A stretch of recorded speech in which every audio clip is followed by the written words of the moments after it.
A Ilha do Tesouro, Robert Louis Stevenson, 1881. 28. Em território inimigo. O brilho vermelho da tocha iluminou o interior da cabana e me mostrou que o pior dos meus medos se tornara realidade. Os piratas haviam tomado a paliçada e a casa. Lá estavam o barril de conhaque, a carne de porco e os biscoitos, tal como eu os havia deixado.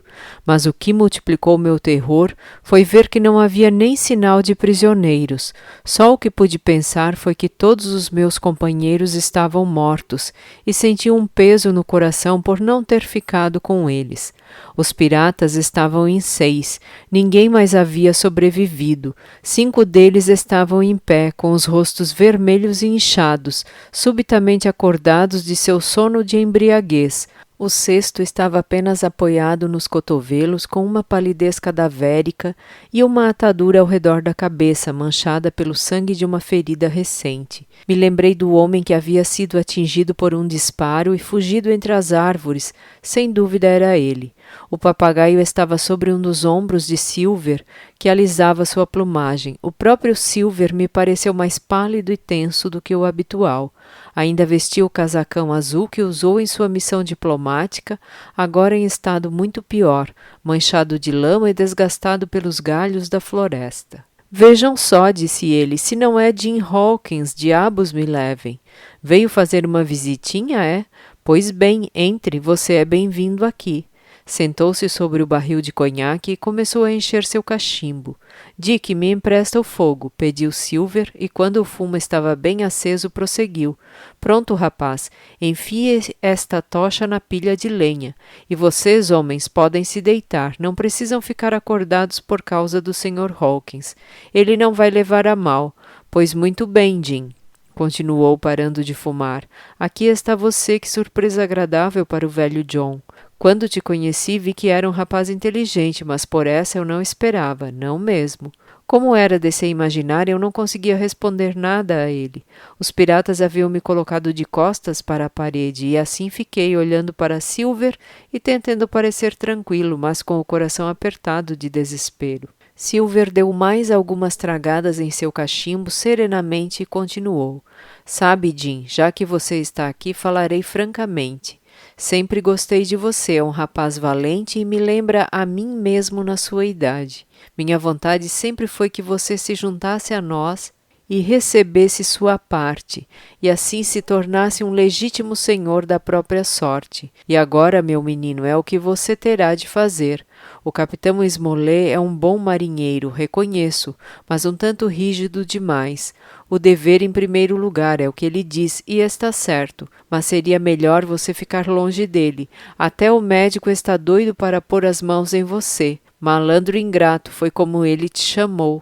A história toda é a seguinte: você não pode voltar para sua antiga turma, pois eles não querem mais saber de você. Imagino que também não vai querer montar uma terceira tripulação sozinho, afinal seria um grupo bem pequeno. Só o que te resta é se juntar ao Capitão Silver. Seu relato era um bom sinal, significava que meus amigos ainda estavam vivos e, mesmo tendo acreditado em parte do que Silver falou, que estavam ressentidos com minha deserção, o que ouvi aliviou minhas preocupações. Não vou dizer que você está em nossas mãos, continuou Silver, embora esteja, pode acreditar. Sou sempre a favor de uma boa conversa, penso que ameaças não resolvem nada. Se a proposta te agrada, você é bem-vindo para se juntar a nós. E se não te agrada, Jim, você é livre para recusar. Sua decisão será bem aceita, companheiro. E que o diabo me leve se houver proposta mais justa que essa. Eu tenho que responder agora? Perguntei com voz trêmula. O tom irônico de Silver me fez sentir como se a morte pairasse sobre mim. Minhas bochechas queimavam e meu coração batia tão acelerado que chegava a doer.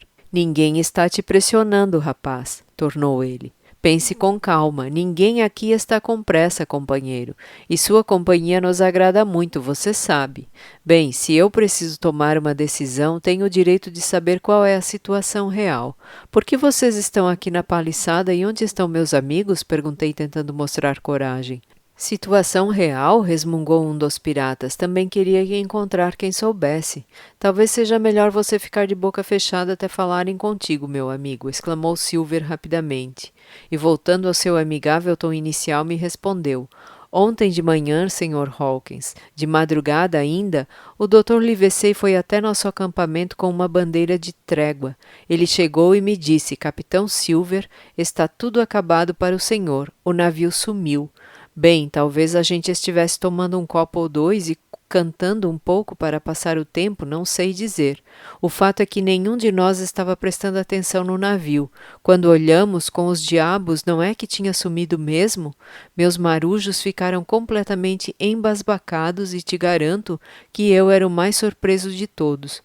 Pois então, disse o médico, vamos negociar. Sentamo-nos para negociar e cá estamos nós, na cabana com os suprimentos, o rum e a lenha que vocês já tinham feito o favor de cortar. Ou seja, ganhamos do mastro a quilha, por assim dizer, e não sei aonde seus companheiros foram, só sei que debandaram. E tranquilamente deu outra tragada em seu cachimbo. E não se engane, você não estava incluído no acordo, continuou. Pois no final eu perguntei a ele, vocês estão em quantos? Em 4? Ele me respondeu, mas um está ferido. Não sei onde aquele moleque ingrato foi parar, nem quero saber. Ele já nos causou muitos problemas. Foram as palavras dele. E nada mais? Perguntei. Bem, é tudo o que eu tenho para dizer, respondeu Silver. E agora tenho que decidir o que fazer? Agora tem que decidir o que fazer, isso mesmo. Bem, não sou tão bobo quanto pensam e sei muito bem o que me espera. Caso o pior aconteça, pouco me importa. Desde que encontrei vocês, já vi muitos morrerem. Eu me exaltava cada vez mais. O que tenho a dizer é o seguinte: pelo que vejo, vocês estão em uma péssima situação aqui. Perderam o navio, o tesouro e vários de seus homens. Todo o seu plano foi por água abaixo. E sabem quem foi o responsável por isso? Eu. Na noite em que avistamos a ilha, eu estava dentro do barril de maçãs. Ouvi você, John, e você, Dick Johnson, e também o Hands, que agora está no fundo do mar. E logo em seguida reportei cada palavra que disseram. Fui eu quem cortou o cabo da âncora do navio, eu quem matou os homens a bordo, e eu que o escondi em um lugar onde nenhum de vocês conseguirá encontrá-lo. Eu estou rindo por último, pois estavam em vantagem desde o começo. Uma mosca me mete mais medo do que vocês. Façam o que quiserem, me matem ou me deixem viver. Digo apenas uma coisa, se me pouparem, esqueço tudo o que se passou e farei o possível para salvá-los quando forem julgados por pirataria. A escolha é de vocês. Se me matarem, serei apenas mais uma de suas vítimas, o que não lhes ajudará em nada. Se me pouparem, terão uma testemunha que pode salvá-los da forca. Calei-me, pois já estava sem fôlego. Para meu espanto, nenhum deles moveu um músculo. Continuaram sentados me encarando como um rebanho de ovelhas. Antes que dissessem qualquer coisa, continuei. Sendo assim, Sr. Silver, acredito que quem decide aqui é o Senhor. Caso escolham me matar, peço apenas a gentileza de contarem meus feitos ao doutor. Levarei isso em consideração, Silver respondeu em um tom de voz tão estranho que não consegui saber se caçoava de mim ou se estava impressionado pela minha coragem. E tem mais, gritou Morgan, o velho marujo de rosto bronzeado que eu havia visto na taberna de Long John em Bristol. O menino conheceu o cão negro. E não é só isso com os diabos, acrescentou o cozinheiro. Também foi ele quem falsificou o mapa do Billy Bones. Desde o começo, Jim Hawkins está atrapalhando nossa vida. E agora já chega, completou Morgan com um palavrão. Levantou-se com um salto e sacando sua faca com a agilidade de um garoto. Alto lá, gritou Silver. Quem você pensa que é, Tom Morgan? Por acaso acha que é o capitão? Você está precisando de uma lição, inferno. Se me enfrentar, vai ter o mesmo destino que muitos tiveram antes de você nesses últimos 30 anos. Alguns eu pendurei no mastro, outros fiz andar pela prancha, mas todos viraram comida de peixe, malditos sejam. Quem me dá nos nervos não costuma ver o dia seguinte, Tom Morgan. Pode apostar. Morgan ficou imóvel, mas alguns do grupo começaram a resmungar. Tom está certo, disse um deles. Já aturei ordens demais, acrescentou o outro. Prefiro a forca a ser atormentado por você, John Silver. Algum dos senhores quer tentar a sorte comigo? Rosnou Silver, inclinando-se no barril, o cachimbo ainda ardendo em sua mão direita, e continuou. Digam o que querem, vocês têm boca, não têm? Comigo é assim, quem quer, leva. Não vivi todos esses anos para agora vir um filho de uma cadela me desafiar. Estou aqui, quem tiver coragem que pegue seu sabre, corta o maldito em 2 antes do meu cachimbo se apagar. Ninguém se moveu e ninguém respondeu. Essa é a laia de vocês, acrescentou levando o cachimbo à boca. Todos muito engraçadinhos, mas na hora do vamos ver não são lá grande coisa. Mas talvez vocês saibam ouvir. Eu sou o capitão porque fui eleito. Eu sou o capitão porque sou de longe o melhor marujo aqui. E já que vocês não têm coragem de me enfrentar como senhores da própria sorte, então vão me obedecer com 1000 diabos. Eu gosto do menino. Nunca vi um rapaz melhor. Ele é mais homem do que qualquer um de vocês nesta casa, e digo mais. Quem tocar num fio de cabelo dele vai se ver comigo, podem apostar. Seguiu-se uma longa pausa. Continuei contra a parede com meu coração batendo forte como uma marreta, mas agora já vislumbrava um fio de esperança. Silver se recostou na parede atrás dele, de braços cruzados e com o cachimbo no canto da boca, calmo como se estivesse em uma igreja. No entanto, seu olhar ainda vagava furtivo, atento a cada um de seus capangas. Os piratas, por sua vez, foram pouco a pouco se juntando no canto oposto da cabana e seus sussurros zuniam em meu ouvido como um silvo de cobra. Erguiam suas cabeças alternadamente e a luz vermelha da tocha iluminava suas expressões nervosas. Não era para mim que olhavam, porém, era para Silver. Parece que vocês querem dizer alguma coisa, disse Silver cuspindo longe. Desembuchem logo ou calem a boca.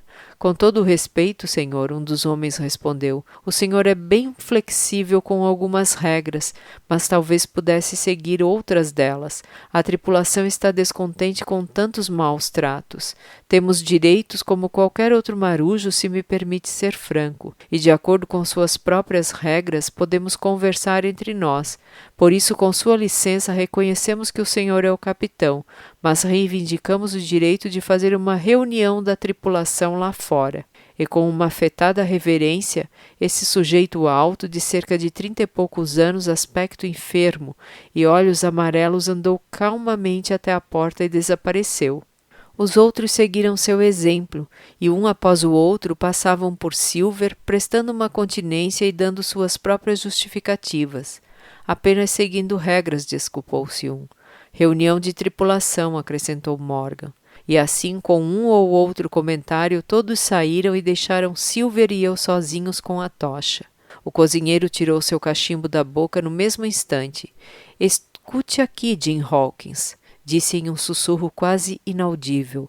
Você está a um passo de perder a vida e, o que é muito pior, de ser torturado também. Eles vão me destituir. Mas eu estou do seu lado, haja o que houver, pode acreditar. Minha intenção era outra, mas o que você disse me convenceu. Eu estava desesperado por ter perdido o tesouro e com medo de acabar na forca, mas percebi que você apareceu na hora certa. Pensei comigo mesmo, ajude o Hawkins, John, que ele te ajudará. Você é a última chance que ele tem, e com os diabos, ele é a sua também. Uma mão lava a outra, foi o que eu pensei. Você salva meu pescoço e eu ganho uma testemunha. Eu estava começando a entender a situação. Você quer dizer que está tudo perdido? Perguntei. É o que estou dizendo, diabos me levem, respondeu ele. Perdemos o navio e estamos a ponto de perder a vida, a verdade é essa. Quando olhei para a baía e vi que o navio tinha sumido, bem, sou um sujeito forte, mas naquela hora perdi o ânimo, e quanto a essa tripulação reunida lá fora, não passam de um bando de idiotas e covardes. Eu te salvo deles, se eu conseguir. Mas olha só, Jim, é elas por elas, você trata de salvar Long John da forca. Eu estava atordoado, o que ele me pedia parecia impossível. Ele, o velho pirata, o idealizador e líder do motim. Farei tudo o que eu puder, afirmei. Negócio fechado, exclamou Long John. Você fala com bravura e temos uma chance agora, com os diabos. Foi mancando até a pilha de lenha onde estava a tocha e acendeu novamente seu cachimbo. Você precisa entender, Jim, disse ao voltar. Eu não sou nenhum maluco, estou do lado do barão agora. Sei que você escondeu o navio em algum lugar, não sei como fez isso, mas sei que ele está bem guardado. Acho que Hands e O'Brien ficaram moles. Nunca achei que fossem lá grande coisa. Mas me escute bem, não farei perguntas, tampouco vou aceitar ser questionado. Reconheço quando perco e reconheço um rapaz leal quando vejo um. Ah, você ainda é jovem, Jim. Poderíamos ter conquistado muitas coisas juntos. Foi ao barril de conhaque e tirou um pouco em uma caneca de lata. Aceita um gole, companheiro? Ofereceu ele. Após minha recusa, continuou. Bom, eu vou tomar um dedinho para me dar força, porque vai vir confusão por aí. Falando nisso, por que afinal o médico me deu o mapa, Jim? A surpresa em meu rosto foi tão genuína que ele percebeu que seria inútil fazer mais perguntas. Pois é, ele me deu, prosseguiu. E tem coisa aí, sem dúvida, tem algo por trás disso, Jim. Algo bom ou ruim. E tomou outro gole de conhaque, sacudindo sua cabeça grande e loura, como um homem que espera pelo pior. 29. De novo a marca negra. A reunião dos piratas se prolongou por algum tempo, até que um deles voltou à cabana e, repetindo a mesma reverência, que me parecia um tanto irônica, pediu a tocha emprestada. Após a permissão de Silver, o emissário saiu novamente, nos deixando no escuro. O tempo vai fechar, Jim, comentou Silver, que a essa altura já falava comigo em um tom amigável e relaxado. Fui até a seteira mais próxima e olhei para fora. As brasas da grande fogueira haviam se apagado e lançavam um brilho tão fraco e fugidio que entendi por que precisavam da tocha. Os conspiradores estavam agrupados no centro da clareira, na metade do caminho até a cerca. Um deles segurava a tocha e outro estava de cócoras no centro do grupo. Em sua mão era possível ver uma lâmina que refletia em diversas cores o luar e o clarão da tocha.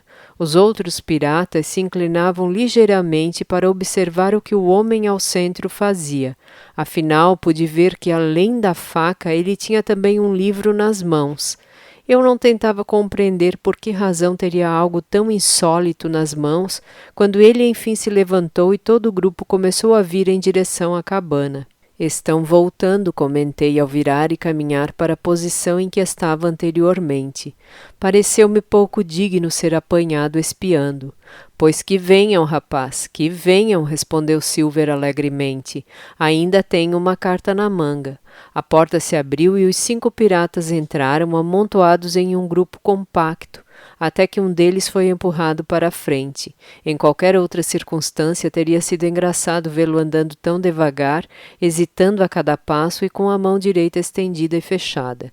Vem até aqui, rapaz, exclamou Silver. Não vou te morder. Passe para cá, Patife. Conheço bem as regras, não vou fazer mal a um mensageiro. Mais confiante após esse encorajamento, o pirata deu um passo à frente e entregou algo a Silver, para em seguida voltar depressa para junto do grupo. O cozinheiro analisou o que lhe havia sido entregue. A marca negra, bem que eu esperava, comentou ele. Onde vocês arranjaram papel? Ora, mas que negócio é esse? Isso aqui dá azar. Vocês cortaram um pedaço da Bíblia. Quem foi o idiota que cortou uma Bíblia? Estão vendo? Exclamou Morgan. Estão vendo? Bem que eu avisei. Isso traz coisa ruim, foi o que eu falei. Pois é, vocês mesmos selaram seu destino, continuou Silver. Vão acabar na forca, é o que eu acho. Quem é o desmiolado que tinha uma Bíblia? O Dick, um deles respondeu. Ah, o Dick? Então o Dick pode começar a rezar, advertiu Silver. Ele acabou de escrever sua própria sorte, pode apostar. Foi quando o homem alto de olhos amarelos interveio. Chega de conversa mole do John Silver. Você recebeu a marca negra. A tripulação decidiu como manda a lei. Abra o bilhete e leia como manda a lei. Depois poderá falar o que quiser. Muito obrigado, George, tornou o cozinheiro. Você sempre levou as coisas muito a sério e sabe as regras de cor, dá até gosto.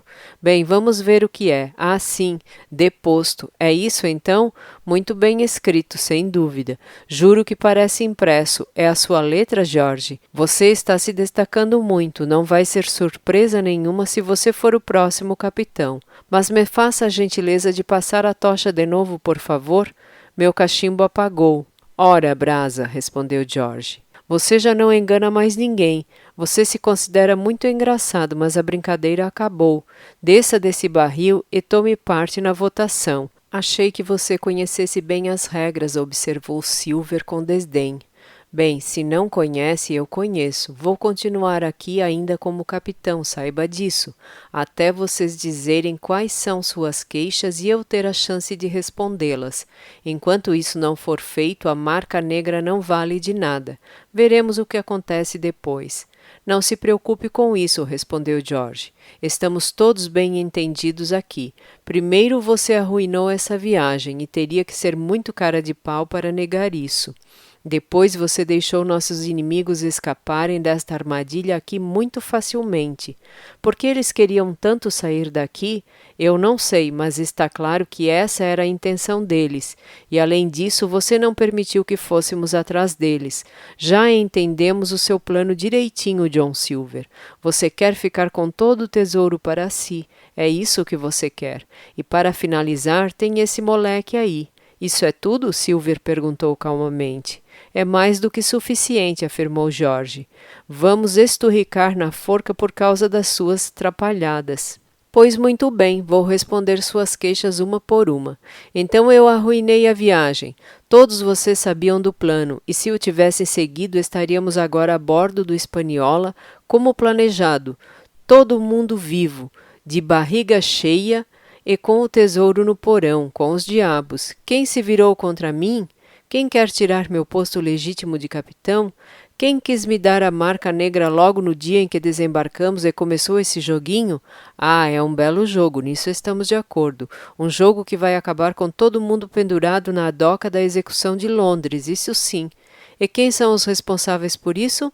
Anderson, Haynes e você, George Merry. Você é o único do seu grupo de insolentes que ainda está vivo e ainda tem a audácia de querer me destituir. Logo você, que fez tudo ir por água abaixo?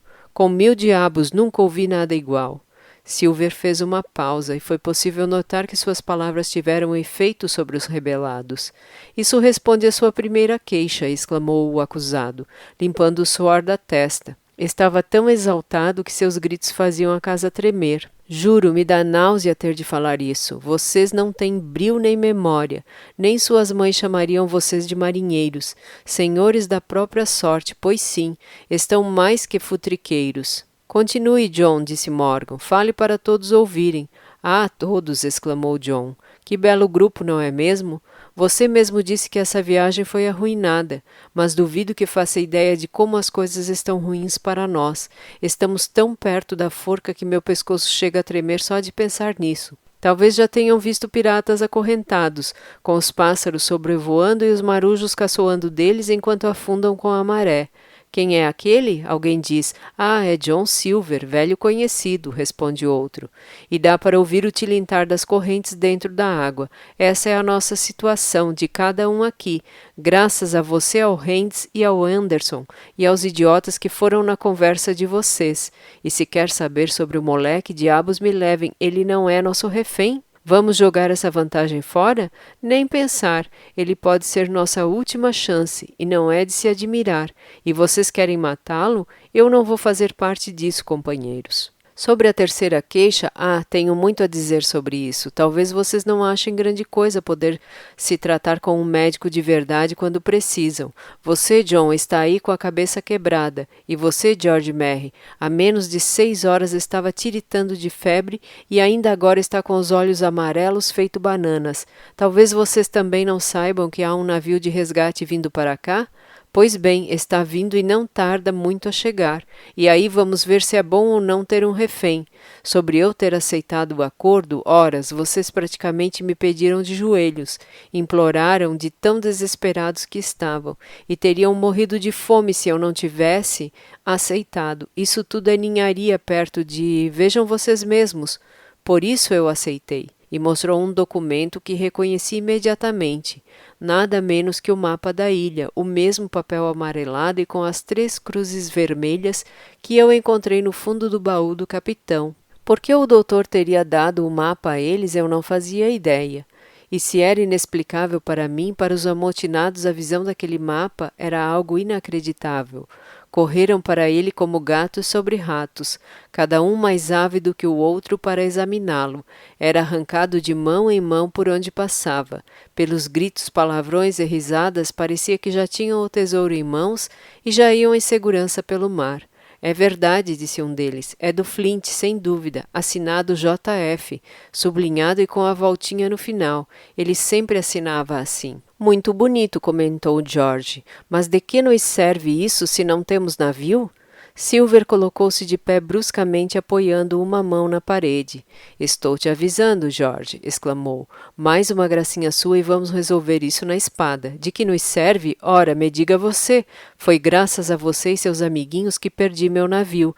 Graças à sua interferência, maldito seja. Você tem menos cérebro que uma barata. Se quiser continuar falando, que seja com educação, pois está em seu direito. É justo, respondeu o velho Morgan. Justo, não é? Imagino que seja mesmo, retrucou o cozinheiro. Você perdeu o navio, eu encontrei o tesouro. Quem se saiu melhor? E agora quem não quer mais saber disso sou eu, inferno. Escolham quem quiserem para ser o capitão daqui para frente. Para mim já chega. Queremos você, Silver, gritaram os piratas. Brasa até a morte. Brasa é o nosso capitão. Então é assim, não é? Gabou-se o cozinheiro. Jorge, acho que você vai ter que esperar até as próximas eleições, meu amigo. E como não guardo rancor, te desejo toda a sorte do mundo.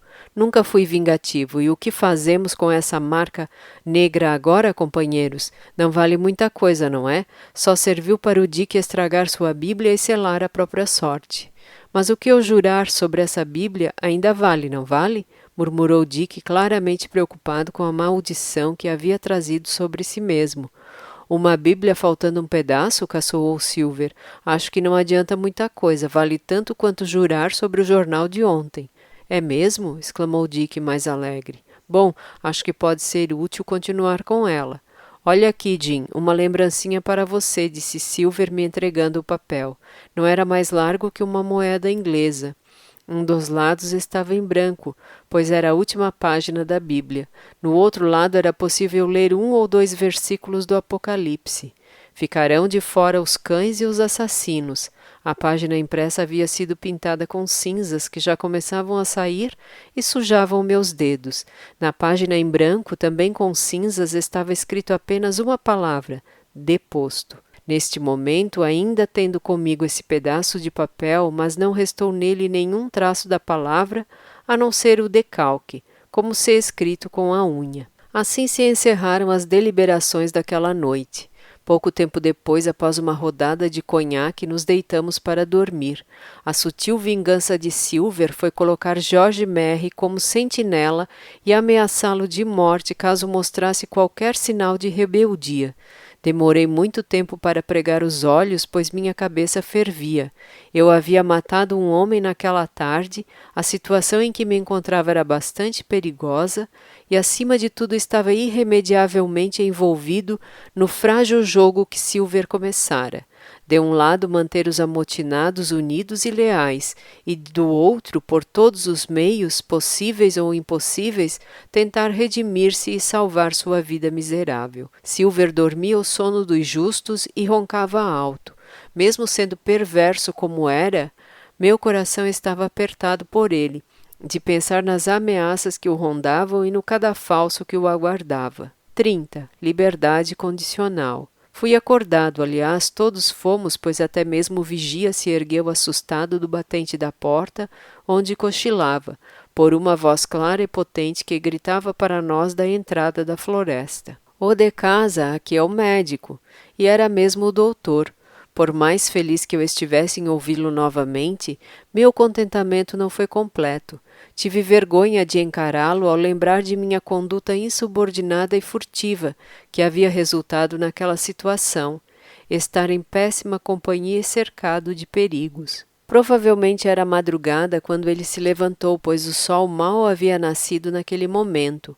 Corri para uma das solteiras e o vi parado na mesma posição de Silver em sua missão diplomática anterior, coberto até os joelhos pela névoa que se erguia. Mas é o senhor, doutor. Muito bom dia, cumprimentou Silver, completamente desperto e irradiando bom humor. Acordou cedo, muito bem. Deus ajuda quem cedo madruga, é o que dizem. Jorge, não fique aí parado, ajude o Dr. Livesey a subir a bordo. Por aqui está tudo ótimo, seus pacientes estão felizes e bem. E continuou falando, parado sobre a elevação da clareira, apoiado em sua muleta e com uma mão na parede da cabana. Seu tom de voz, gestos e expressões eram o mesmo de quando o conhecemos. Ah, e também temos uma surpresa para o senhor, prosseguiu Silver. Apareceu um forasteiro por aqui, nosso novo hóspede, senhor, saudável e firme como um atleta. Dormiu feito uma pedra, dormiu mesmo, do lado do John aqui. Dormiu a noite todinha sem se mexer. Nesse momento, o Dr. Livesey já havia atravessado a paliçada e estava próximo do cozinheiro. Percebi como sua voz se alterou ao perguntar. Não me diga que é o Jim. O próprio, do mesmo jeitinho de sempre, respondeu Silver. O médico estancou sem dizer nada. Passaram-se alguns segundos até que se movesse novamente. Pois bem, disse afinal, o dever em primeiro lugar, como você mesmo diria, Silver. Vamos dar uma olhada nesses pacientes. Em seguida entrou na cabana, me cumprimentou com um sorriso amarelo e um aceno de cabeça, e logo começou a tratar dos doentes e feridos. Parecia tranquila, embora imagino que soubesse que sua vida estava por um fio ali entre aqueles demônios traiçoeiros. Conversava com cada um como se estivesse em uma visita médica corriqueira na casa de uma família inglesa. Aparentemente os piratas se contagiaram com seu exemplo, pois também se comportavam como se nada houvesse ocorrido e o Dr. Livesey ainda fosse o médico de bordo, e eles leais marinheiros de convés. Você está cada vez melhor, meu amigo, o doutor disse ao sujeito com a cabeça enfaixada, mas foi por muito pouco, sua cabeça deve ser de ferro. E você, Jorge, como está? Sua cor já está bem melhor, seu fígado estava do avesso. Tomou o remédio? Homens, ele tomou o remédio? Sim, senhor, tomou direitinho, Morgan respondeu. Vocês sabem que como sou o médico do motim, ou o médico da prisão, expressão que me agrada mais, continuou o Dr. Livesey parecendo muito satisfeito, para mim é uma questão de honra todos estarem saudáveis para o rei George. Que Deus o abençoe, e a forca. Os rebelados entreolharam-se, mas engoliram a ofensa em silêncio. Dick não está muito bem, senhor, apontou um deles. É mesmo? Tornou o doutor. Bem, venha cá, Dick, e me deixe ver sua língua. Ah, não é surpresa nenhuma, uma língua dessa mete medo até nos franceses. Mais um com febre. Ah, pronto, disse Morgan. É nisso que dá rasgar bíblias.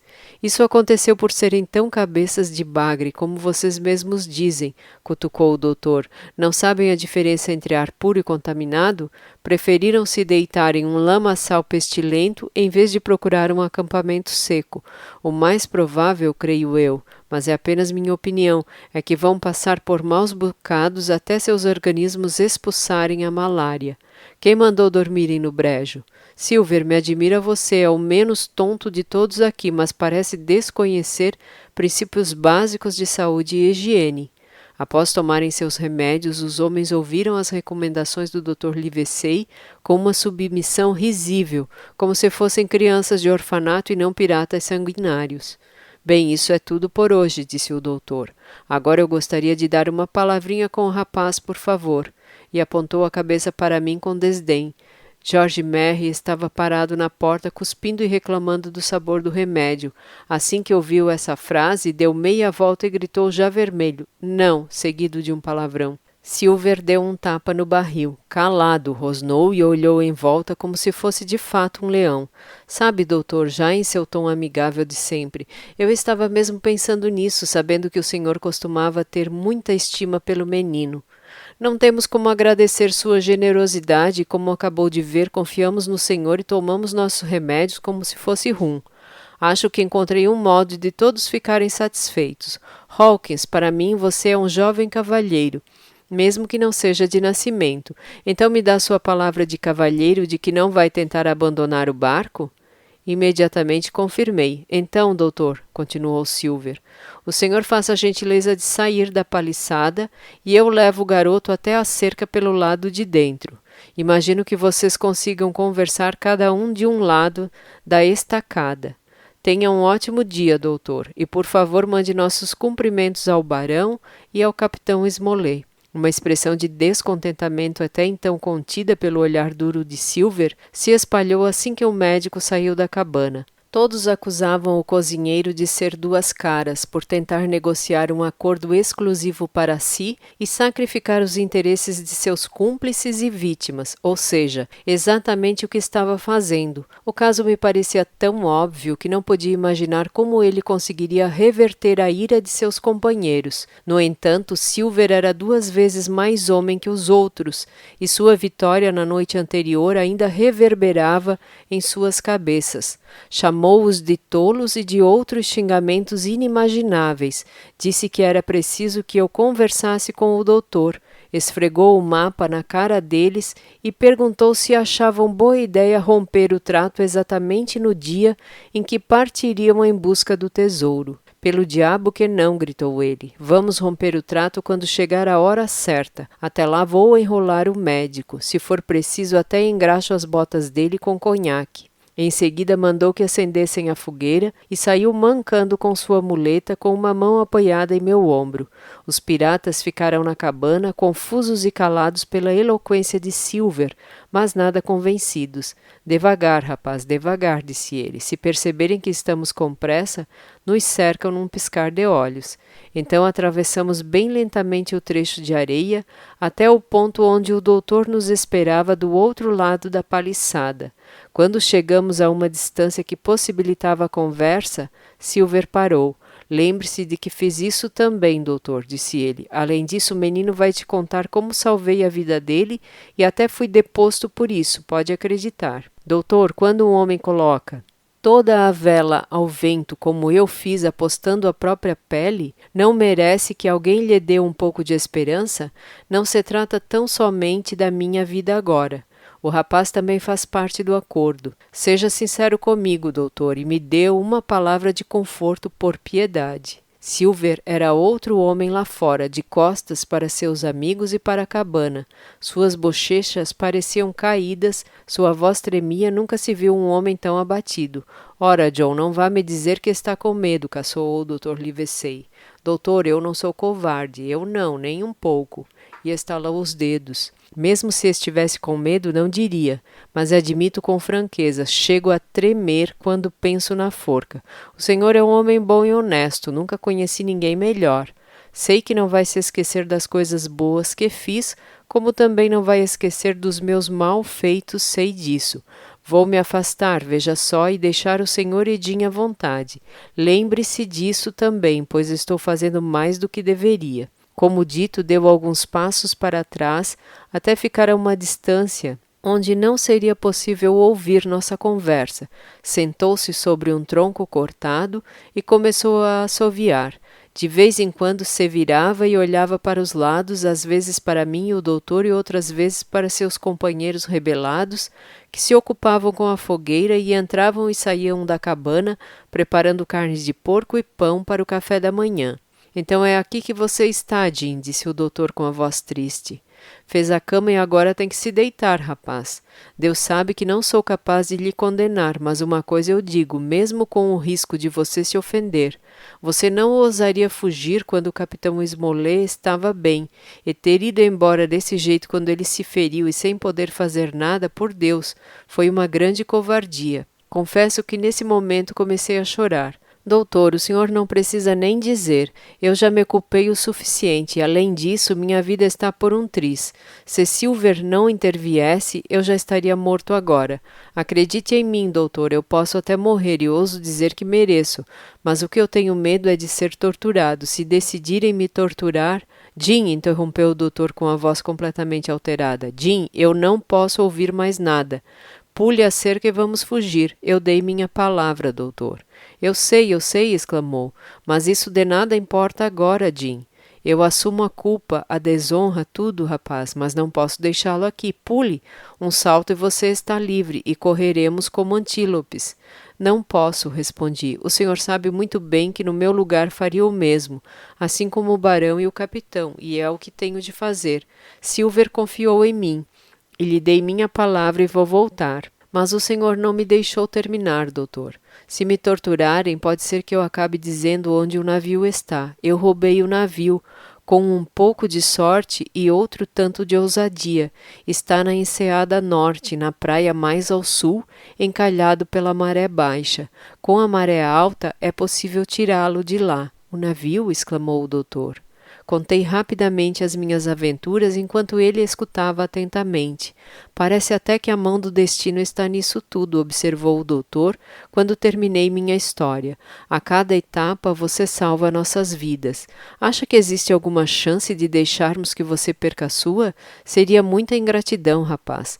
Você descobriu a conspiração para o motim. Você encontrou Ben-Gunn, talvez a melhor coisa que já fez na vida, mesmo que viva até os 90 anos. Ah, por Júpiter, por falar no Ben-Gunn, aquele lá é o diabo em pessoa, Silver, gritou. Vou lhe dar um conselho, e prosseguiu quando o cozinheiro se aproximou. Não tenha pressa em procurar o tesouro. Faço o que está a meu alcance, senhor, mas não poderei atendê-lo, respondeu Silver. Desculpe, mas só consigo salvar minha vida e a do garoto se eu for atrás do tesouro, isso eu garanto. Bem, Silver, se é assim eu lhe digo mais. Se encontrar o tesouro, tome cuidado com as tempestades, acrescentou o doutor. Falando francamente, senhor, isso não me diz nada. Quais são suas intenções? Por que quis sair da cabana? Por que me deu o mapa? Eu não sei seus motivos, sei. Ainda assim, fiz tudo o que o senhor me pediu, sem abrir a boca e sem ganhar nada com isso até agora. Mas calma lá, tudo tem limite. Se o senhor não pode explicar claramente qual é o seu plano, seja sincero e eu abandono o navio. Não posso dizer mais nada além disso, Dr. Livesey respondeu pensativo. Entenda, Silver, o segredo não é meu, senão lhe contaria, juro. Mas estamos juntos, não tenha dúvida de que farei tudo o que puder e um pouco mais, correndo o risco de ser punido pelo capitão. Antes de mais nada, para que você tenha um pouco de esperança, Silver. Se escaparmos vivos, farei tudo ao meu alcance para salvá-lo, exceto jurar em falso. O rosto de Silver se iluminou. Eu sei que o senhor não diz mais nada porque não pode. Não diria nem se fosse minha mãe, exclamou. Essa é a minha primeira concessão, afirmou o doutor. A segunda é um conselho. Mantenha o rapaz sempre por perto e se precisar de ajuda me chame. Virei imediatamente. Isso por si só já lhe mostra que falo sério. Até mais, Jim. Então o Dr. Livesey apertou minha mão pelo vão da paliçada, acenou com a cabeça para Silver e partiu rapidamente para o bosque. 31. A caça ao tesouro. A seta de Flint. Jim, se eu salvei sua vida, você também salvou a minha, Silver disse ao ficarmos sozinhos. Eu vi o sinal do doutor para fugir, vi sim, de canto de olho, e você se negou tão claro como se eu tivesse ouvido. Jim, isso conta a seu favor. Foi o primeiro vislumbre de esperança que tive desde o ataque fracassado, e devo isso a você. Agora, Jim, devemos partir nessa caça ao tesouro, sem saber o que nos espera e não gosto nada disso. Temos de ficar junto, quase colado, para termos alguma chance de salvar nossos pescoços, mesmo que a sorte esteja contra nós. Nesse momento um homem gritou da fogueira, nos avisando de que a refeição estava pronta. Estavam espalhados pela clareira, cada um sentando com seu prato de pão e carne de porco frita. O fogo que acenderam era grande o suficiente para assar um boi, e tão quente que só era possível se aproximar com o vento a favor, e mesmo assim com cuidado, seguindo o mesmo pensamento, sem preocupação com o desperdício, cozinharam o triplo do necessário para a refeição. Um deles, inclusive, com um riso descarado, jogou suas sobras ao fogo, que estalou e avançou com um estranho combustível. Nunca em minha vida vi pessoas tão negligentes. Viver ao Deus dará é a única expressão que consigo pensar para descrevê-los. Agiam assim tanto com a comida como com a vigilância. Embora fossem corajosos para se enfiarem em qualquer luta sem pensar duas vezes, seu despreparo para campanhas mais longas saltava aos olhos. Silver comia mais afastado, com o capitão Flint pousado em seu ombro, e não disse sequer uma palavra sobre os abusos de seus homens. Aquilo me surpreendeu, pois ele nunca me parecera tão estratégico quanto naqueles dias. É isso aí, companheiros, disse ele. Vocês têm sorte de ter o Brás aqui, com minha cabeça boa para pensar por vocês. Consegui o que queria, consegui sim. Está certo, eles estão com o navio, onde eu ainda não sei, mas quando colocarmos as mãos no tesouro, vamos revirar esta ilha até encontrar, e para isso, companheiros, nossos botes são uma grande vantagem. E continuou a falar com a boca cheia de carne fumegante. Dessa forma, aos poucos, restaurava o ânimo e a confiança dos homens. Suspeito que também o fazia por si mesmo. Quanto ao nosso refém, continuou, acredito que já conversou bastante com seus amiguinhos queridos. Já sei o que preciso saber graças a ele e já está tudo resolvido. Quando formos atrás do tesouro, vou levá-lo preso em uma corda, pois ele vale ouro para nós, tanto agora como em caso de imprevistos. Quando estivermos no navio com o tesouro, voltando felizes da vida para casa, então teremos uma conversinha com o Sr. Hawkins e daremos o que lhe cabe por toda a sua gentileza. Não era de se estranhar que os homens estivessem de bom humor. Quanto a mim, estava completamente sem esperanças. Caso o plano arquitetado por Silver se mostrasse factível, ele, que já era duplamente traidor, sem dúvida o colocaria em prática. Ele mantinha um pé de cada lado e certamente preferiria ficar rico e livre ao lado dos piratas e simplesmente se livrar da forca, que era o melhor que podia esperar ficando ao nosso lado. E mesmo que se visse forçado a depender da ajuda do Dr. Livesey, ainda assim havia grandes riscos. Como seria quando seus comparsas percebessem que suas suspeitas eram reais e tivéssemos de lutar por nossas vidas, um aleijado e um menino contra 5 marinheiros fortes e experientes? Além dessa dupla preocupação, havia o mistério sobre o que meus amigos haviam feito, o abandono da paliçada, a entrega do mapa, tudo sem explicação. O último aviso do doutor fora ainda mais incompreensível. Cuidado com as tempestades.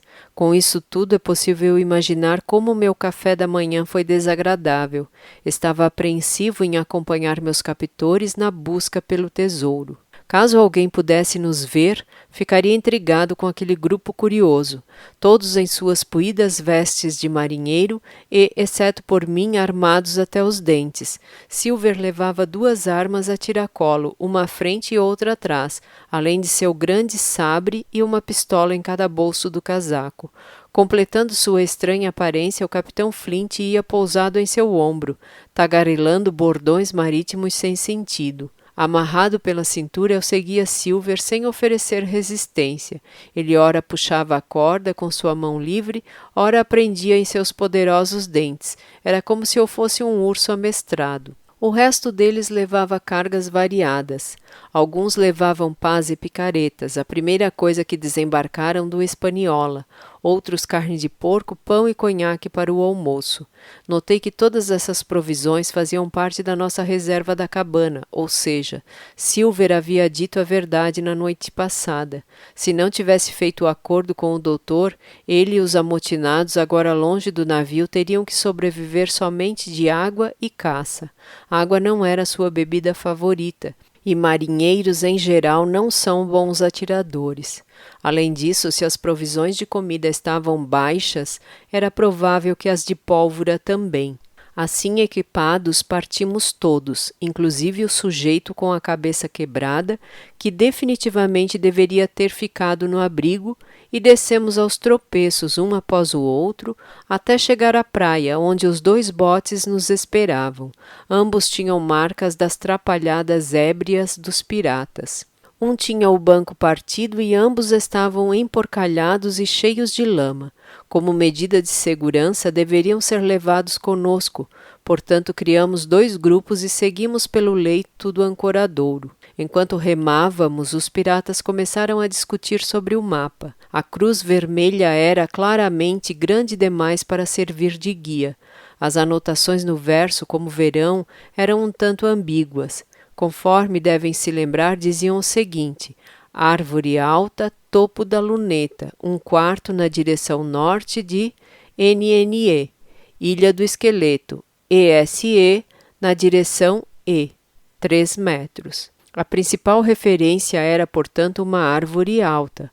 A questão era que bem à nossa frente o ancoradouro era cercado por um penhasco de cerca de 100 metros de altura, que se estendia ao norte até juntar-se à encosta da colina da Luneta e erguia-se ao sul até a elevação escarpada chamada de Colina Mezena. O planalto era repleto de pinheiros de vários tamanhos.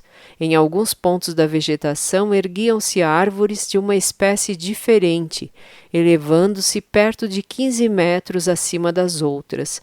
Só seria possível saber qual delas seria a árvore alta examinando o local e com o auxílio de uma bússola. E mesmo assim, cada homem a bordo apontava uma árvore diferente como sendo a mais alta. Por estarmos ainda na metade do caminho, Silver apenas dava de ombros e dizia para esperarem até chegarmos. Seguindo as orientações de Silver, remávamos devagar para que os marujos não se exaurissem antes da hora. Após um longo percurso, chegamos à foz do segundo rio, que descia da colina da Luneta por uma vertente arborizada. Nesse ponto, desembarcamos na margem esquerda e começamos a escalar a encosta até o planalto.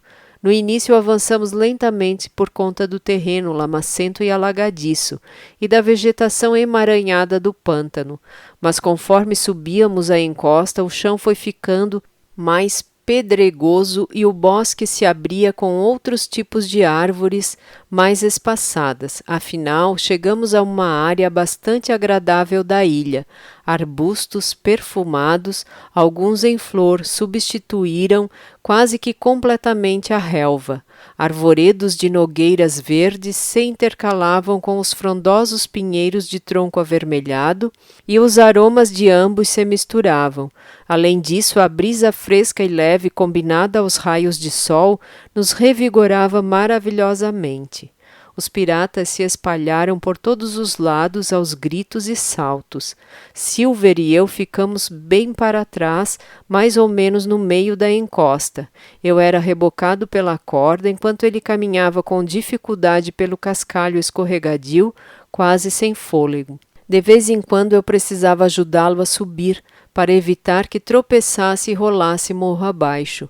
Assim seguimos por cerca de 1 quilômetro e estávamos quase chegando à borda do planalto quando um dos homens mais à esquerda começou a gritar, aparentemente aterrorizado. Seus berros descontrolados fizeram com que todos corressem em sua direção. Não é possível que ele tenha encontrado o tesouro, exclamou o velho Morgan, nos ultrapassando velozmente pela direita. Ainda estamos longe do topo. Realmente tratava-se de algo bem diferente ao chegarmos lá. Um esqueleto humano e restos da roupa ao seu redor jaziam ao pé de um grande pinheiro envolto por trepadeiras, que haviam inclusive tomado alguns dos ossos menores. Imagino que um calafrio percorreu a espinha de todos, sem exceção. Era um marinheiro, comentou George Merry, que, mais corajoso que os demais, foi averiguar os trapos mais de perto. Pelo menos isto parece ser um uniforme da marinha e de boa qualidade. E esperava o quê? Retrucou Silver. Imagino que não encontraríamos um bispo neste lugar, mas os ossos estão dispostos de uma maneira muito estranha, nada natural. e realmente observando com atenção, parecia impossível que o corpo estivesse em uma posição normal, exceto por alguns ossos fora do lugar, talvez obra de pássaros que se alimentaram do cadáver ou do crescimento da trepadeira. O homem estava perfeitamente alinhado. Seus pés estavam virados para um lado e suas mãos estendidas acima da cabeça, como um mergulhador apontando a direção oposta. Acho que entendi uma coisa com esta minha cachola, observou Silver. Aqui está a bússola. Ali em frente está o ponto mais alto da ilha do esqueleto, que se sobressai nitidamente.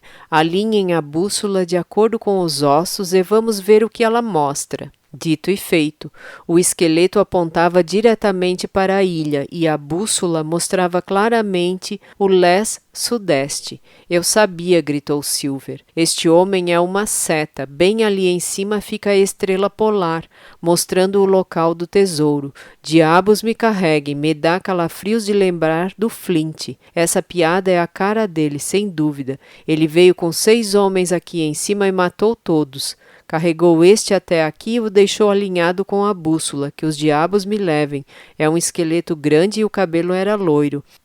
Pode ser o Alardice. Lembra do Alardice, Tom Morgan? Sim, respondeu Morgan. Lembro bem dele, me devia dinheiro e desembarcou levando minha faca. Falando em facas, completou o outro, por que a dele não está por aqui? Flint não costumava revirar os bolsos de quem matava e acho que não teria muita serventia para os pássaros. Pelos céus, é verdade, exclamou Silver. Não tem nada aqui, observou Mary, ainda palpando os ossos. Nem um tostão, nem ao menos uma lata de fumo. Para mim isso não é normal, não. Raios, não é mesmo, Silver concordou. Não é normal nem educado. Que diabos, companheiros, se Flint estivesse vivo, estaríamos lascados aqui. Assim como eles, nós somos em 6, e só sobraram seus ossos para contar a história. Eu o vi morto com meus próprios olhos, comentou Morgan. Billy me deixou entrar na cabine e vi Flint esticado com moedas sobre os olhos. Sim, está mortinho e a 7 palmos no chão, completou o homem com a cabeça enfaixada. Mas se espíritos existem, o de Flint certamente está por aí. Flint era um bom homem, mas teve uma morte horrível. Foi mesmo, acrescentou o outro. Flint era esquentado, não vivia sem rum e de vez em quando cantava, companheiros, mas só conhecia 15 homens. Desde então, nunca mais gostei de ouvir essa canção. Era uma noite bem quente, eu deixei a janela aberta e pude ouvi-lo cantar claramente, e ele já estava à beira da morte. Está bem, interrompeu Silver. Já chega dessa conversa. Ele já morreu e não está mais por aqui, isso eu sei. Não durante o dia, pelo menos. Isso eu garanto. Quem não arrisca não petisca. Vamos lá, pegar nosso ouro. E com isso, retomamos a caminhada. Apesar do sol quente e da luz intensa, os piratas não se espalharam nem saíram gritando pela floresta. Andavam próximos uns dos outros e falavam aos sussurros. A imagem do pirata morto havia deixado uma forte impressão em seus ânimos. 32. A caça ao tesouro. A voz vinda das árvores. Assim que chegamos ao topo do planalto, todos se sentaram, em parte para se refazer do efeito causado pelo esqueleto, em parte porque Silver precisava descansar. A plataforma era ligeiramente inclinada para o oeste e o local onde paramos nos dava uma boa vista de ambos os lados. À nossa frente, além das copas das árvores, era possível ver o cabo da mata, com sua praia recortada. Atrás de nós podíamos ver não somente o ancoradouro e a ilha do esqueleto, mas uma grande extensão de mar entre a ponta do cabo e as terras baixas ao leste. A colina da Luneta erguia-se acima de nós, pontilhada de pinheiros solitários, enegrecidos pela sombra do precipício. O único som que se ouvia era o das ondas quebrando, ecoando por todos os lados, e o zumbido dos incontáveis insetos no matagal. Nenhum homem, nenhuma vela sobre o mar. A amplitude da paisagem acentuava a sensação de solidão. Silver sentou-se e começou a fazer anotações usando sua bússola. São 3, árvores altas alinhadas com a ilha do esqueleto, começou ele. Acredito que a encosta da Luneta seja aquele ponto mais baixo ali. Vai ser brincadeira de criança encontrar a coisa agora. Talvez fosse bom comermos primeiro. Estou sem nenhuma fome, resmungou Morgan. Ficar lembrando do Flint, acho que foi isso, me revirou o estômago. Bom, meu amigo, dê graças a Deus por ele estar morto, retrucou Silver. Ele era um demônio asqueroso, exclamou um terceiro pirata, estremecendo. E aquela cor azulada na cara dele era por causa do rum, completou Mary. Era azul mesmo, me lembro de ter percebido também. Pois é, desde que haviam encontrado o esqueleto que os fez recordar Flint, os homens falavam cada vez mais baixo. A essa altura, quase sussurravam, portanto mal se ouvia a conversa em meio ao silêncio da floresta. De repente, dentre as árvores à nossa frente, uma voz trêmula, alta e estridente, entoou o conhecido refrão.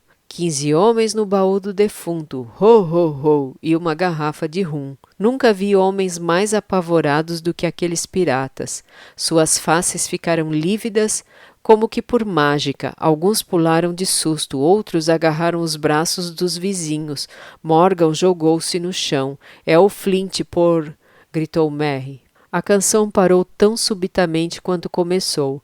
Pode-se dizer que fora interrompida como se alguém tivesse tapado a boca do cantor. Vibrando por entre as árvores naquele dia claro e ensolarado, a música me pareceu etérea e suave. Meus companheiros tiveram uma impressão diferente. Vamos lá, Silver disse, esforçando-se para que as palavras saíssem de sua boca. Isso não foi nada, parece piada de bêbado, não sei de quem é a voz, mas é alguém querendo nos pregar uma peça, alguém de carne e osso, garanto. Seu discurso restituiu-lhe a coragem, assim como a cor de seu rosto. Os piratas também se reconfortaram e já se recompunham quando a voz irrompeu novamente. Dessa vez, não cantando, mas em um grito distante que ecoou até desaparecer entre os penhascos da coluna da luneta. Darby McGraw, berrou a voz. Ao menos era o termo que melhor descrevia o grito. Darby McGraw, gritava incessantemente e então um pouco mais alto, com um palavrão que omito. Vá buscar o rum, Darby. Os piratas permaneceram plantados no chão, com os olhos quase saltando das órbitas. Ficaram em silêncio, apavorados, mesmo um bom tempo depois da voz ter cessado. Já chega, murmurou um deles, quase sem fôlego. Vamos embora. Foi a última coisa que ele disse, suspirou Morgan. A última coisa antes de morrer. Dick estava com sua Bíblia e rezava fervorosamente. Ele teve uma boa educação antes de se envolver com más companhias e se lançar à vida no mar. Silver continuava impávido, sem dar o braço a torcer, mas era possível ouvir seus dentes batendo. Ninguém nesta ilha conheceu Darby, sussurrou Silver. Ninguém além de nós. E então continuou com grande esforço. Companheiros, estou aqui para pegar o tesouro e ninguém vai me impedir, seja homem ou demônio. Nunca tive medo do Flint enquanto ele estava vivo, e com os diabos não é morto que vou fugir dele. A meio quilômetro daqui há 700.000 libras nos esperando. Quando foi que algum senhor da própria sorte abriu mão de um tesouro desses por causa de um marujo bêbado, de cara azul, mesmo morto? No entanto, seu sermão não foi suficiente para encorajar seus comparsas. Com efeito, as palavras que escolheu pareceram amedrontá-los ainda mais. Calma lá, John, disse Mary. Não dá para desafiar uma alma penada. Todos ficaram aterrorizados diante dessa resposta. Se pudessem, teriam corrido para longe dali naquele instante, mas o medo os mantinha juntos um do outro e próximos de John como se sua ousadia os protegesse. Silver, por sua vez, havia conseguido dominar seus próprios temores. Alma penada, retrucou Silver. Pode até ser, mas uma coisa ficou clara para mim. A voz fez eco. Ninguém nunca viu um espírito com sombra, então por que faria eco, posso saber? Não faz muito sentido, não é? Seu argumento me pareceu bem pobre, mas nunca se sabe o que é capaz de impressionar os supersticiosos. Para minha surpresa, George Merry ficou bastante aliviado. Bem, isso é verdade, disse ele. Você é um sujeito inteligente, John, sem dúvida. Apostos, companheiros. A tripulação se deixou impressionar, foi só isso, e pensando bem, parecia a voz do Flint, não vou negar, mas não era exatamente igual. Parecia alguém imitando Flint, parecia... Com mil diabos, foi Ben Gunn, rosnou Silver. Isso mesmo, exclamou Morgan, levantando-se num salto. Ben-Gunn. Mas isso também não faz sentido, não é? Indagou Dick. Ben-Gunn não está aqui em pessoa, assim como o Flint também não está. Os mais velhos caçoaram dessa observação com desdém. Ninguém se importa com Ben-Gunn, retrucou Merry. Morto ou vivo, é um Zé Ninguém. Era espantoso ver como haviam recobrado os ânimos, suas faces estavam até coradas outra vez. Logo já conversavam vivamente, às vezes parando para escutar. Logo depois, como os gritos haviam cessado, apanharam suas ferramentas e se puseram a caminhar. Merry ia na frente com a bússola de Silver para que não se desviassem da linha da Ilha do Esqueleto. Suas palavras eram verdadeiras. Vivo ou morto, ninguém se importa com Ben-Gunn. Dick caminhava agarrado à sua Bíblia, olhando assustado para os lados. No entanto, ninguém se solidarizou com ele e Silver até caçoou de tanta cautela. Eu disse que você tinha estragado sua Bíblia. Se não serve nem para fazer juramentos, por que um espírito se importaria com ela? Não vale nada, e estalou os dedos ajeitando-se em sua muleta. Mas Dick seguia inconsolável. Logo ficou claro para mim que ele adoecia cada vez mais. Sua febre, agravada pelo calor, cansaço e pelos sustos recentes, subia muito depressa, como o Dr. Livesey previra. O terreno era aberto no planalto, facilitando a caminhada. Como mencionei, a plataforma pendia para o oeste, portanto, estávamos agora em uma descida. Os pinheiros de diversos tamanhos eram esparsos e o sol banhava grandes áreas abertas onde cresciam azaleias e nogueiras. Cruzávamos o ponto noroeste da ilha, de um lado cobertos pela encosta da colina da Luneta, agora mais próxima, e do outro a paisagem se estendia até a baía oeste, onde eu havia passado apuros com o coraco. Chegamos à primeira das 3 árvores altas e a bússola nos indicou que não era o ponto certo. O mesmo se deu com a segunda. A terceira erguia-se mais de 60 metros acima dos arbustos, um gigante com um tronco vermelho que poderia servir de casa e cuja sombra poderia abrigar um batalhão. Era perfeitamente visível do mar, tanto a oeste quanto a leste, e poderia muito bem servir de referência em um mapa. No entanto, meus companheiros não se impressionaram com seu tamanho, interessados apenas nas 700.000 libras enterradas em algum lugar debaixo de sua vasta copa. Conforme se aproximavam, a expectativa apagava todo o medo que sentiam. Seus olhos faiscavam, seus pés ficavam mais leves e rápidos, suas almas ansiavam por aquela fortuna. Uma vida de extravagâncias e prazeres seduzia cada um deles. Silver resmungava e mancava com sua muleta, narinas abertas e trêmulas, praguejando enlouquecido com as moscas que pousavam em sua pele oleosa. Puxava furiosamente a corda que me prendia a ele e de vez em quando se virava para me lançar um olhar mortal. Já não fazia questão de dissimular nada, e eu podia ler seus pensamentos como a um livro. Com o tesouro tão próximo, tudo o mais fora deixado de lado. Sua promessa e a advertência do doutor agora eram passado, e eu não tinha dúvidas de que suas intenções eram desenterrar o tesouro e, depois de cortar a garganta de cada um homem honesto na ilha, encontrar o Hispaniola e partir encoberto pela noite. Seguiria seu plano inicial e deixaria a ilha cheio das riquezas obtidas com seus crimes. Abalado como estava por tais pensamentos, eu tinha dificuldades em acompanhar o passo acelerado dos caçadores de tesouro. Às vezes tropeçava e nesses momentos Silver puxava a corda ainda mais forte e me cravava seus olhares assassinos. Dick, que havia ficado para trás e agora era o último do grupo, balbuciava ao mesmo tempo preces e maldições em seu delírio febril, o que contribuía para a minha inquietação. Para completar, eu estava assombrado pela tragédia que havia ocorrido naquele planalto, quando o diabólico pirata de rosto azul, que morrera em savana cantando e pedindo rum, matou seus 6 cúmplices com as próprias mãos. Aquele bosque, agora tão tranquilo, deve ter se enchido com os gritos das vítimas. Ao pensar nisso, parecia que eu podia ouvi-los. Enfim chegamos ao final da mata. Eia, companheiros, todos juntos agora, gritou Merry, e os que estavam à frente começaram a correr. Pararam de repente, antes mesmo de percorrerem 100 metros, ouviu-se um grito abafado. Silver apertou o passo, afundando sua muleta na terra como se estivesse possuído, e logo a seguir também tivemos que parar. À nossa frente havia uma grande escavação, não muito recente, pois os lados haviam cedido e a grama crescia no fundo. Dentro desse buraco havia um cabo de picareta partido em 2 e tábuas soltas de diversas caixas de madeira espalhadas. Em uma dessas tábuas estava marcado a ferro o nome Walrus, o navio de Flint. Não havia lugar para dúvidas. O tesouro havia sido encontrado e levado. Nada mais restava das 700.000 libras. 33. A queda de um líder. Nunca na história houve reviravolta maior.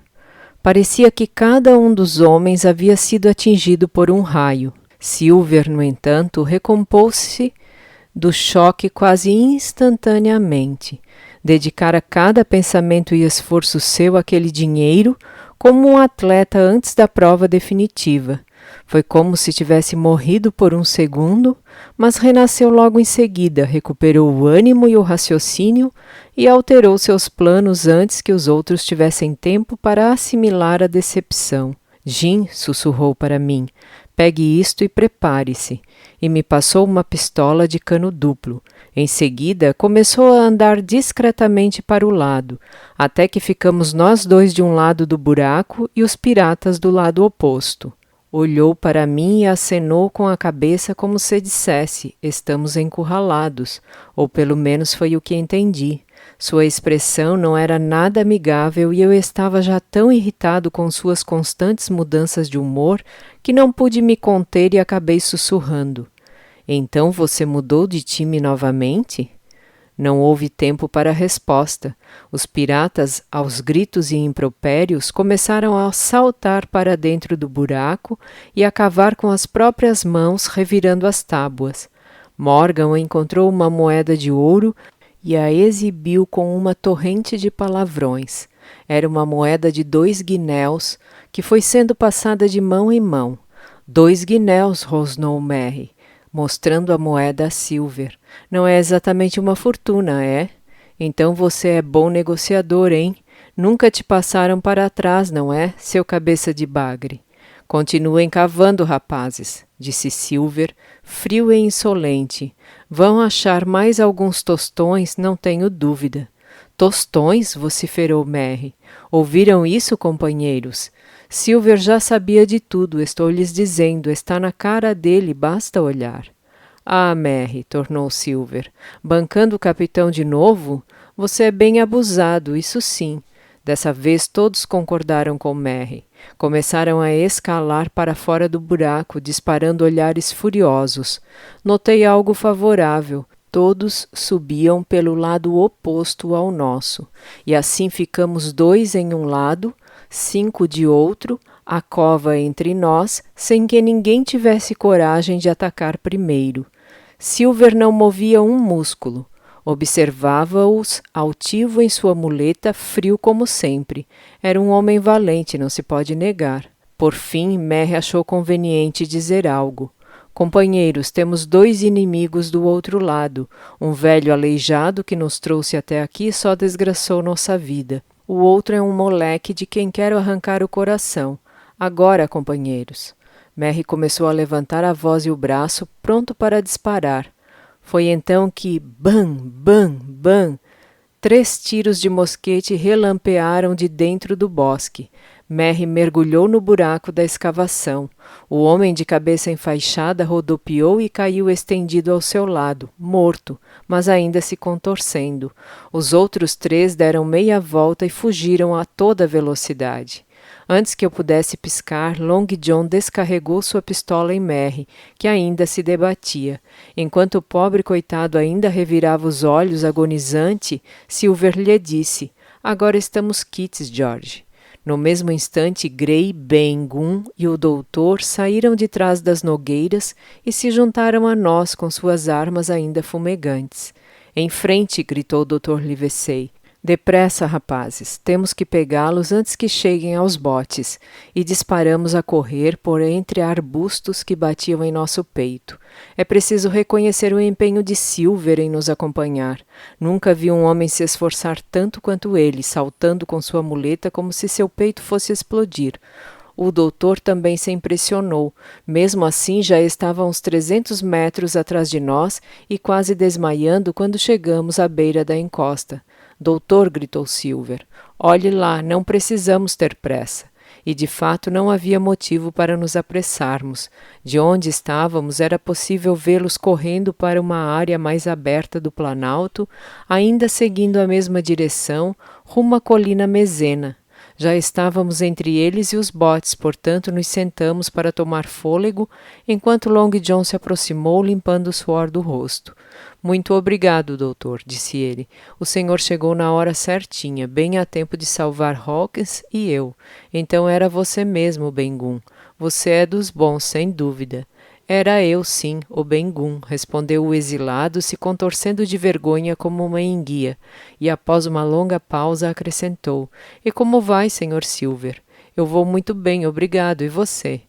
Bem, bem, sussurrou Silver, e pensar que você me pregou uma peça.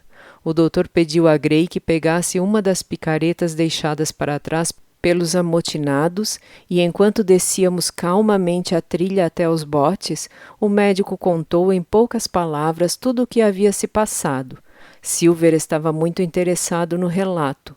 Ben-Gunn, o exilado um tanto tapado, foi o herói de toda a história, do começo ao fim. Ben encontrou o esqueleto em uma das suas longas e solitárias caminhadas pela ilha.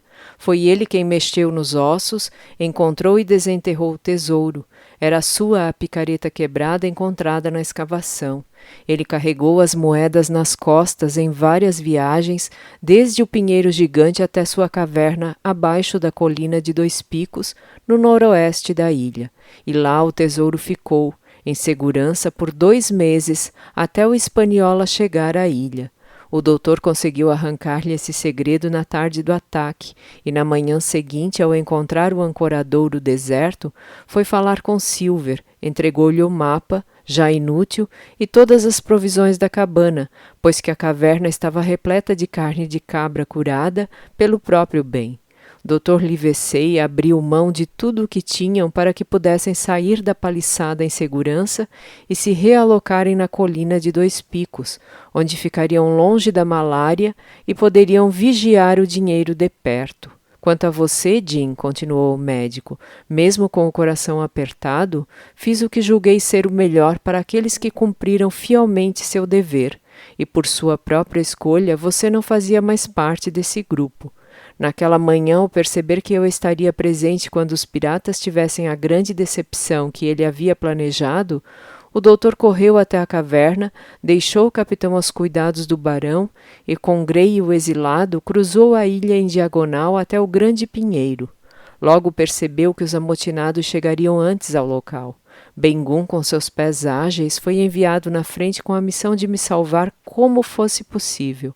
O exilado teve então a ideia de usar as superstições de seus antigos companheiros contra eles mesmos, e seu plano foi tão bem sucedido que o doutor e Grey tiveram tempo de chegar e ficar de tocaia antes que os bandidos encontrassem a escavação. Ah, minha sorte é que eu estava com o Hawkins aqui, comentou Silver. O senhor teria deixado eles fazerem picadinho do velho John sem nem pensar 2 vezes, doutor. Sem pensar 2 vezes. Confirmou o Dr. Livesey sorrindo. Enfim, chegamos aos botes, o doutor destruiu um deles com a picareta e embarcamos no outro para dar a volta na ilha até a enseada norte. Era um percurso de 12 a 14 quilômetros. Silver, embora quase morto de cansaço, foi posto para remar junto aos outros, e logo deslizávamos com rapidez pelo mar calmo. Não demorou e passamos pelos canais e dobramos o cabo sudeste da ilha, por onde tínhamos rebocado o Hispaniola 4 dias antes. Ao passar pela colina e Dois Picos, vimos um homem em pé, apoiado em seu mosquete, na escura entrada da caverna de Ben-Gunn. Era o barão.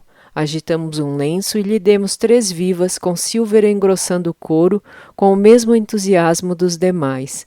5 quilômetros adiante, logo na entrada da enseada norte, o que encontramos senão o Hispaniola à deriva?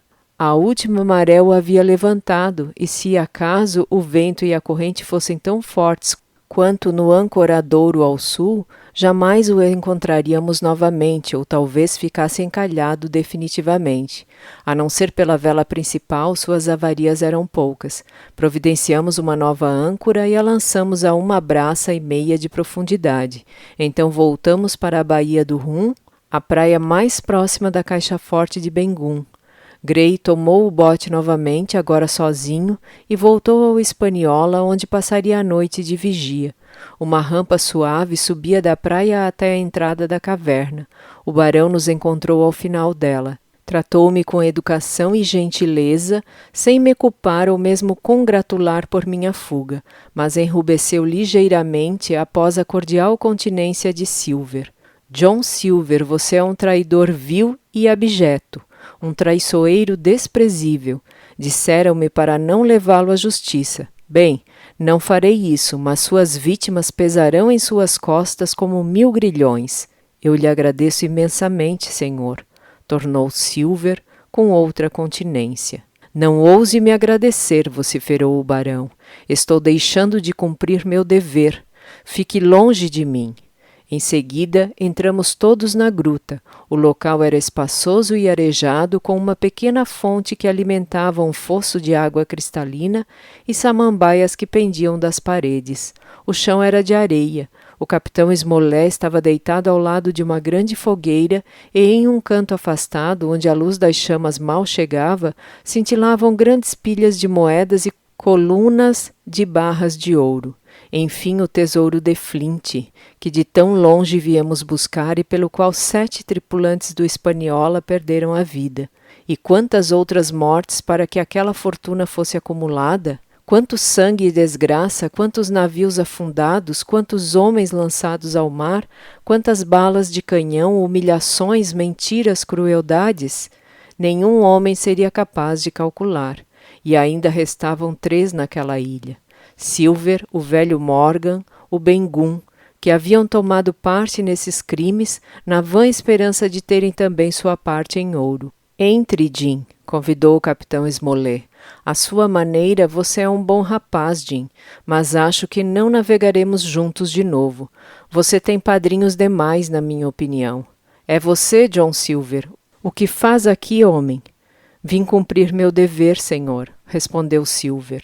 Ah, completou o capitão, e foi só o que disse. O jantar naquela noite foi bem agradável na companhia de meus amigos, e foi um banquete com a carne curada de Bengum, alguns outros petiscos e uma garrafa de vinho do Hispaniola.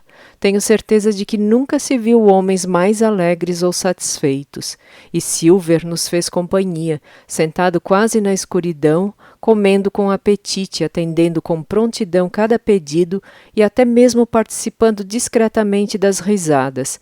Era novamente o mesmo marinheiro simpático, educado e prestativo de quando partimos de Bristol.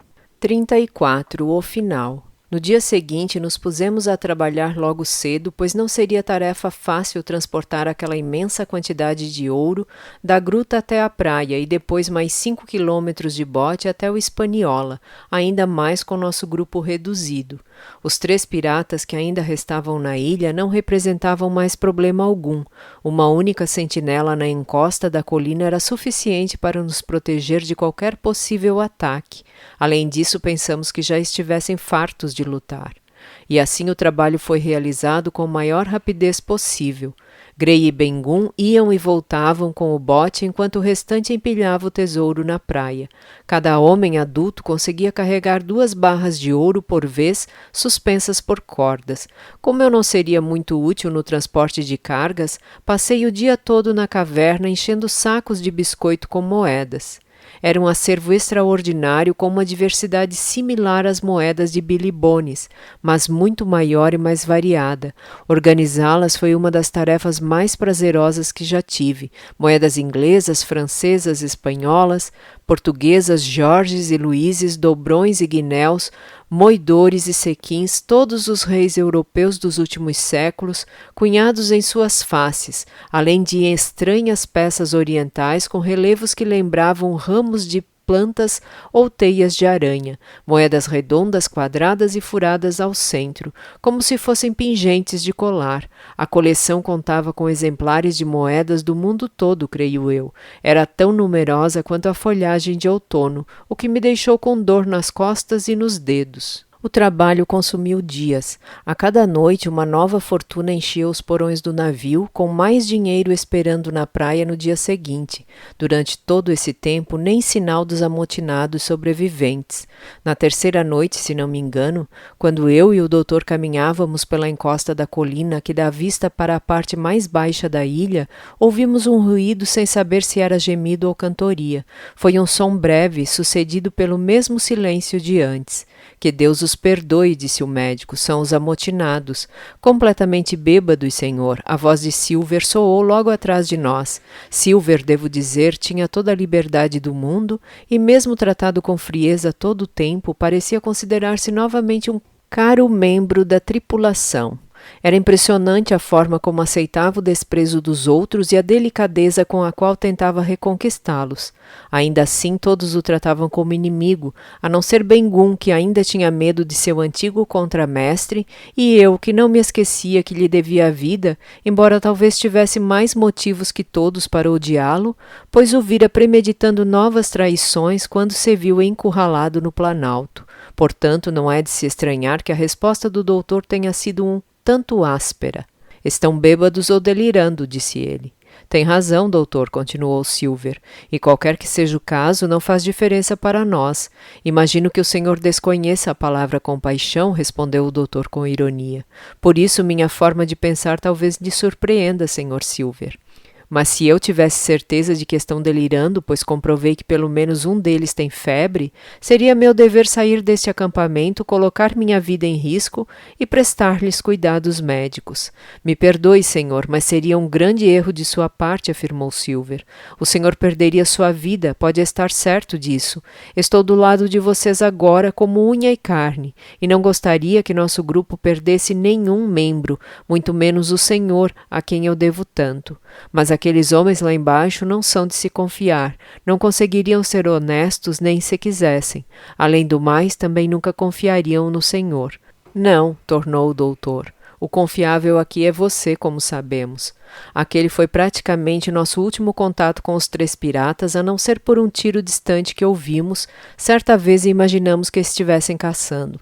Fizemos uma reunião e decidimos abandoná-los na ilha, para a enorme satisfação de Ben-Gunn, devo dizer, e com o apoio caloroso de Grey.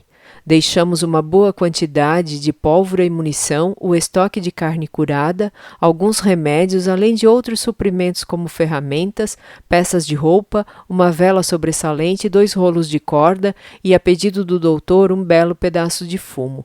Deixar essas provisões para os amotinados foi nossa última tarefa na ilha. Já havíamos embarcado o tesouro, uma reserva de água e o restante da carne de cabra para o caso de imprevistos. Por fim, numa bela manhã, só nos restava içar a âncora. Zarpamos pela enseada norte com a mesma bandeira sob a qual o capitão defendeu a paliçada, tremulando em nosso mastro. Os piratas deviam estar nos observando mais de perto do que pensávamos, como logo comprovamos. Ao passarmos pelos estreitos, tivemos de navegar muito próximo ao Cabo Sul e lá vimos os 3 ajoelhados na areia com as mãos em súplica. Creio que todos sentiram pena ao deixá-los em uma situação tão precária, mas não poderíamos correr o risco de outro motim. Além disso, levá-los para casa apenas para que fossem enforcados seria uma gentileza cruel. O doutor gritou para avisá-los onde tínhamos deixado as provisões. Ainda assim, continuaram chamando nossos nomes e implorando que, pelo amor de Deus, não os abandonássemos na ilha para morrer. Por fim, quando viram que o navio seguia seu curso e que não podíamos mais ouvi-los, um deles, não sei dizer qual, ergueu-se com um grito desolado, tirou o mosquete do ombro e disparou um tiro que passou zunindo por cima da cabeça de Silver e atravessou a vela principal. Esse ataque fez com que nos protegêssemos atrás das amuradas, e quando olhei novamente já não estavam mais na praia, que por sua vez também sumiu com a distância. E foi assim que o motim terminou. Antes do meio-dia, para minha imensurável felicidade, o pico mais alto da Ilha do Tesouro já sumia no horizonte azul do mar.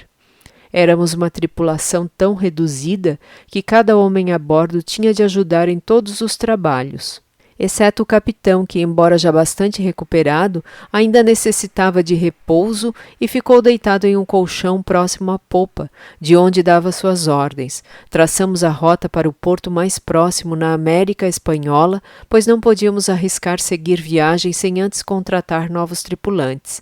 A situação em que nos encontrávamos, agravada por ventos fortes e 2 tempestades, fez com que ficássemos esgotados antes mesmo de chegar à civilização novamente.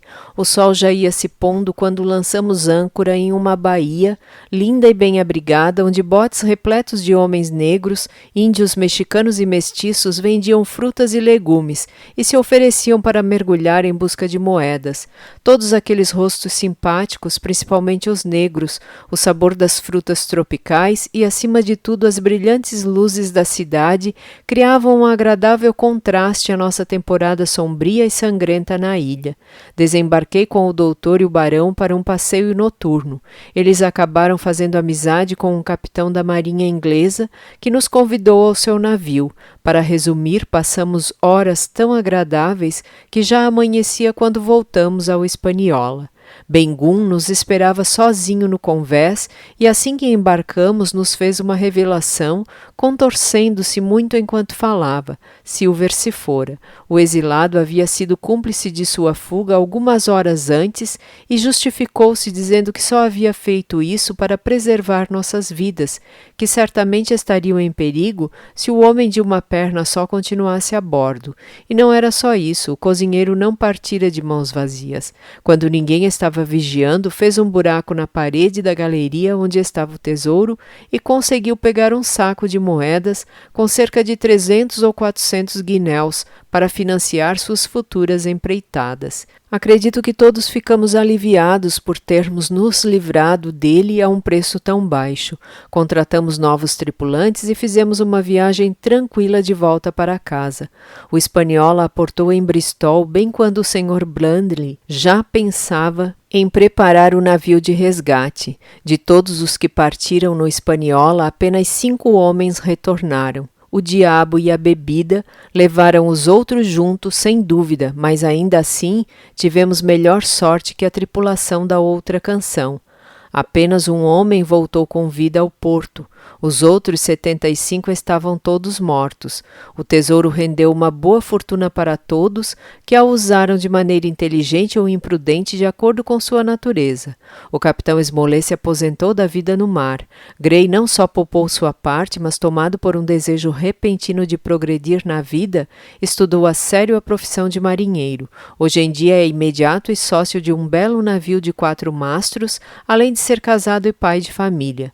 Ben-Gunn recebeu 1.000 libras que torrou em 3 semanas, ou para ser mais exato, em 19 dias, pois no 20º já estava pedindo esmolas novamente. Conseguiu finalmente o emprego em uma estalagem no interior, exatamente o que ele temia. Ainda está vivo, é querido pelos camponeses, exceto pelos mais novos que caçoam dele, e é um excelente cantor no coral da igreja, onde se apresenta aos domingos e em dias santos.